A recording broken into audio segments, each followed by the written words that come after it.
سب سے اعلیٰ درجے کا اسلام کیا ہے؟ من سلم المسلمون من لسانہ و یدہ۔ زندگی میں یہ طے کر لو، کوئی کتنا ہی تمہیں دکھ پہنچائے، کوئی کتنا ہی تمہاری بےعزتی کرے، چپ ہو جاؤ، سہ جاؤ۔ مرنے والے کی کیا عزت، کیا ذلت، میں نے تو مر کے دیکھا ہے، اور مجھے یہ حدیث سمجھ میں آئی ہے بڑی اچھی طرح، موتو قبل ان تموتو، کہ مرنے سے پہلے مر جاؤ۔ اس وقت اگر میں مر جاتا تو مجھے کوئی گالیاں دیتا تو مجھے کیا نقصان تھا، اور مجھے کوئی نعرے لگاتا میرے لیے تو میرا کیا نفع تھا۔ تو مرنے سے پہلے مر جاؤ، کوئی تمہیں برا بھلا کہے تو تمہارا کیا نقصان ہے، تمہیں کوئی واہ واہ نعرے لگائے تمہیں کیا نفع ہے۔ اگر اللہ راضی ہے تو مرد آباد اور زندہ باد سے بے نیاز ہو۔ ابو ذر رضی اللہ تعالیٰ عنہ کو ایک آدمی نے گالیاں دی تو انہوں نے فرمایا، بیٹا ایک گھاٹی آگے آ رہی ہے، اس میں گر گیا تو جو کچھ کہہ رہے ہو اس سے بھی زیادہ کا حقدار ہوں، اور اگر پار ہو گیا تو تیری گالیوں سے مجھے کوئی فرق نہیں پڑتا ہے۔ من سلم المسلمون من لسانہ و یدہ موتوا قبل ان تموتوا۔ چونکہ آج کل اخلاق ہیں انتقامی، معاف کرنے والے اخلاق ہیں نہیں، انتقامی اخلاق ہیں۔ ہمارا معاشرہ انتقامی ہے، اچھا کرو گے تو ہم اچھا کریں گے، برا کرو گے تو ہم برا کریں گے، جیسا کہو گے ویسا ہم سے سنو گے۔ یہ ہمارا ماحول ہے، یہ ہمارا۔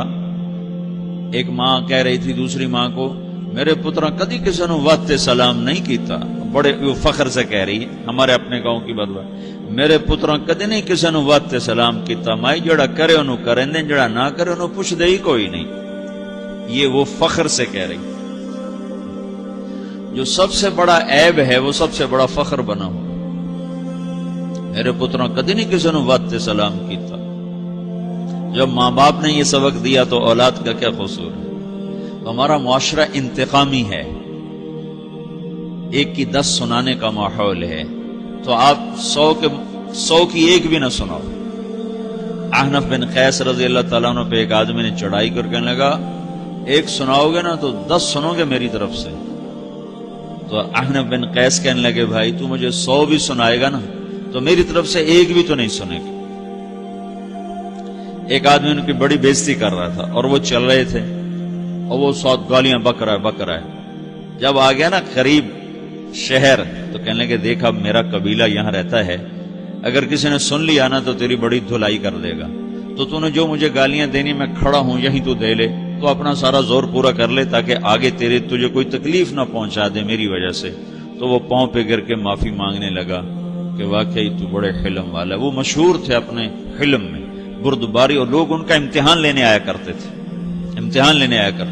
کہ بھئی کوئی ہے جو احنف کو غصہ دلا دے، تو لوگ ناکام ہو جاتے تھے، ان کو غصہ نہیں آتا۔ ایسے ایک عرب سردار گزرا، معن بن زائدہ، وہ بھی اپنے حلم میں بڑے مشہور تھے۔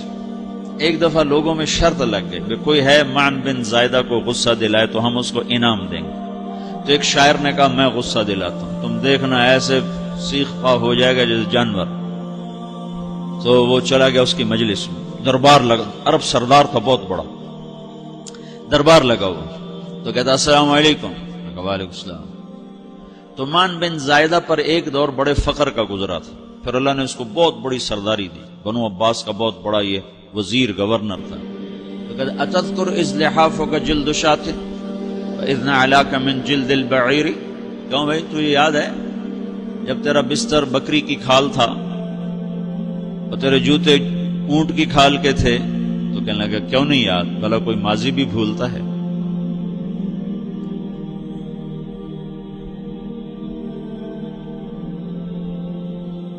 تو وہ کہنے لگا، پہلا وار تو خطا گیا، کہ فسبحان الذی آتاک ملکا وعلمک الجلوس علی السریر۔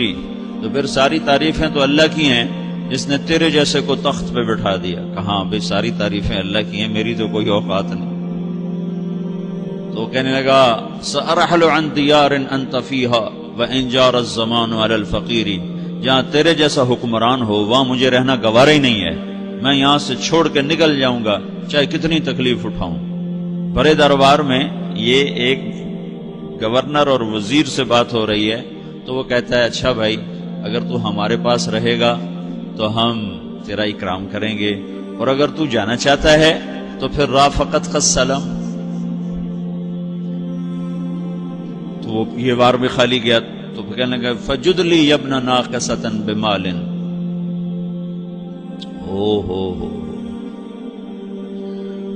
او گندی ماں کے بیٹے مجھے کچھ عطا بھی کر، میں بغیر پیسے کے سفر کیسے کروں گا؟ عرب کو کسی کو بھی ماں کی گالی دے دینا پھر عرب سردار ہو. فجد لی یبن ناقصۃ بمال، بری ماں کے بیٹے مجھے کچھ پیسے بھی دے، میں نے جانا ہے. میں کہا بھائی اس کو 3000 دے دیا جائے. اللہ تو کہنے لگا قلیل ما آتیتنی و انی لأتمو منک فی الکثیر، یہ تو بہت تھوڑا تو نے دیا ہے، مجھے اور دے. کہا اچھا بھائی 3000 اور دے دو. تو وہ شاعر کی بھی آنکھیں پھٹ گئیں. کہنے لگا اب ٹھہر جا ٹھہر جا، اب میں تیری اصل تجھے بتاتا ہوں. سألت اللہ ان یبقیک ذخرا فما لک فی البریۃ من نذیر، میں اللہ سے دعا کرتا ہوں اللہ تیرے جیسوں کو سلامت رکھے، تیرے جیسا دنیا میں کسی ماں نے جنا ہی کوئی نہیں. فمنک الجود والافضال حقا وفضل یدیک کالبحر الغزیر، تو ہی سخی ہے، تو ہی کریم ہے، اور سمندر بھی تیری سخاوت کے آگے کچھ نہیں ہے. تو نے کہا اچھا بھائی تو نے ہماری برائی کی، ہم نے تمہیں 6000 دیے، اب تو نے ہماری تعریف کی، اب 10,000 اور دے دو اس کو. باتیں ہی رہ گئیں، باتیں ہی رہ گئیں. کہاں سے لائیں ایسے لوگ؟ ہمارا معاشرہ انتقامی ہے، بدلہ لینے کا ہے، بدلہ لینے کا. تو میرے ساتھ کیا میں نے بھی کرنا ہے.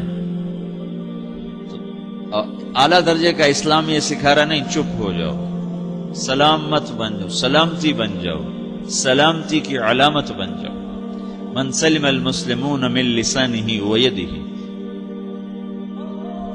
اب وہ سوال کرتا ہے یا رسول اللہ ای الایمان افضل، سب سے اعلیٰ درجے کا ایمان کیا ہے؟ اسلام کیا ہے؟ کلمہ، نماز، روزہ، حج، زکات.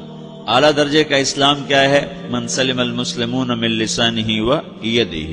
یہ اخلاق کا ادنا درجہ ہے، ادنا درجہ ہے. ادنا درجے پر پہنچ کر آپ اسلام میں اعلیٰ درجے پر آ سکتے ہیں. وہ سوال کرتا ہے ایمان کیا ہے؟ تو آپ نے کہا اللہ پر، فرشتوں پر، کتابوں پر، رسولوں پر، موت کے بعد کی زندگی پر، تقدیر پر. اب ایک اور سائل سوال کرتا ہے ای الایمان افضل، سب سے اعلیٰ درجے کا ایمان کیا ہے؟ تو آپ نے فرمایا حسن الاخلاق، اچھے اخلاق سب سے اعلیٰ درجے کا ایمان ہے. جو آدمی اسلام میں، جو آدمی اخلاق میں، جو مرد عورت اخلاق میں ادنا درجے پر ہوتا ہے وہ اسلام میں اعلیٰ درجے پر پہنچتا ہے. اب اگر وہ اخلاق میں اعلیٰ درجے پر آ جائے تو اب یہ کہاں پہنچے گا؟ اب یہ کہاں پہنچے گا؟ میرا نبی کہہ رہا ہے سب سے اعلیٰ درجے کا ایمان ہے حسن اخلاق، حسن اخلاق. ابو ہریرہ نے پوچھا یا رسول اللہ وما حسن الاخلاق، یہ بھی ایک اور حدیث ہے. یا رسول اللہ حسن اخلاق کیا چیز ہے؟ تو آپ نے 3 چیزیں فرمائی، تصل من قطعک وتعطی من حرمک وتعفو عمن ظلمک. جو تم سے توڑے نہ تم اس سے جوڑو. نہیں کرتا سلام نہ کریں، کوئی ہم چھوٹے باپ کے ہیں؟ ہم تو کبھی بھی نہ کریں، ہم تو کبھی بھی نہ منہ تھوکیں بھی نہیں ہم تو میرا نبی کہہ رہا ہے جو توڑے تم اس سے جوڑو، جو محروم کرے اسے عطا کرو، جو زیادتی کرے اس سے درگزر کرو. یہ 3 کام جو عورت مرد کر لے گا یہ اخلاق کے اعلیٰ درجے میں ہے. جب یہ اخلاق کے اعلیٰ درجے پر پہنچتا ہے تو پھر میرا نبی کیا بشارت دیتا ہے؟ ادنا درجے پر پہنچ کر تو اعلیٰ مسلمان کی بشارت ہے، اور اخلاق میں اعلیٰ درجے پر پہنچ کر میرا نبی کہتا ہے کاد الحلیم ان یکون نبیا، اعلیٰ اخلاق والا بس نبی بنتے بنتے رہ جاتا ہے. اعلیٰ اخلاق والا ایسے ہے جیسے کہ نبی، قریب ہے کہ وہ نبی بن جائے. یہ تو ہے نا ترجمہ، لیکن ہم ہمارے اردو میں کہتے ہیں وہ نبی بنتے بنتے بنتے رہ گیا. کیا مطلب؟ کہ اس میں اور نبی میں صرف نبوت کا فرق رہ جاتا، باقی وہ سب کچھ حاصل کر لیتا ہے. تو یہ سارے دین کا میں نے آپ کو خلاصہ بتایا ہے کہ میری آپ کی ضرورت ہے کہ میرا اسلام اعلیٰ درجے کا ہو، من سلم المسلمون من لسانہ و یدہ، میرا ایمان اعلیٰ درجے کا ہو،